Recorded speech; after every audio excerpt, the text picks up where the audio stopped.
बिस्मिल्लाहिर्रहमानिर्रहीम। आप देख रहे हैं पंजाब रंग नज़ारे यूट्यूब चैनल। और आज आपकी खिदमत में एक ऐसी चीज़ की मालूमात लेकर आया हूँ जिसने दुनिया भर में तबाही मचा दी। क्या आप इसे जानते हैं कि यह क्या चीज़ है और इसका मौजूद कौन था? जी, इस इजाद का नाम कलाशनकोफ है और ये ऐसी इजाद है जिसने दुनिया भर में तबाही मचा दी। कलाशनकोफ का मौजूद मिखाइल कलाशनकोफ था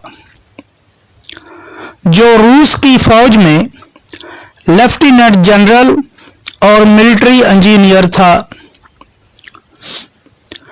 1947 ईस्वी में उन्होंने रूसी फौज के लिए अपनी सबसे मशहूर बंदूक AK-47 कलाशनकोफ अपने नाम से बनाई।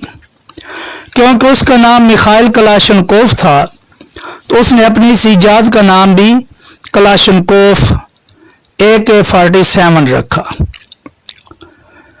और उसकी ये इजाद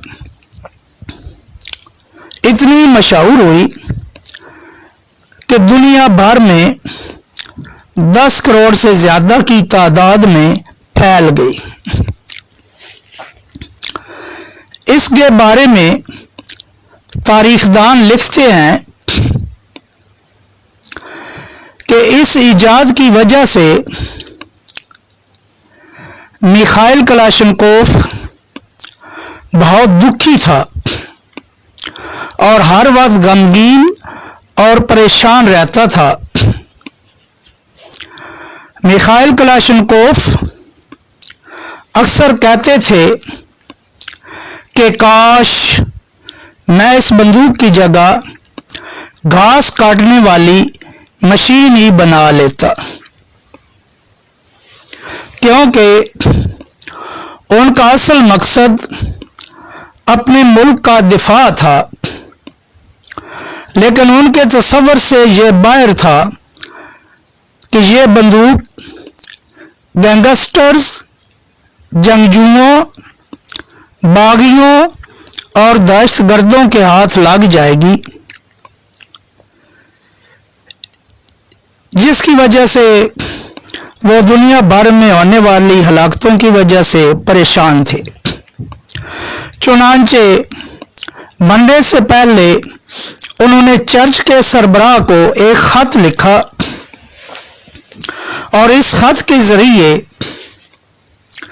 इस बात का इजहार किया कि उसकी इजाद कलाशनकोफ से होने वाली हलाकतों का मैं जिम्मेदार हूं, क्योंकि मैं अगर ये इजाद ना करता तो दुनिया में ऐसी और इतनी ज्यादा तादाद में हलाकतें ना होती। और फिर वो कहता है कि बंदूक खुद किसी को नहीं मारती, ना ही खुद चलती है, बल्कि इंसान इससे ऑपरेट करता है, चलाता है, और इंसान ने ही इंसान को मारा है। इसी गम में वो दुनिया से रुखसत हो गए।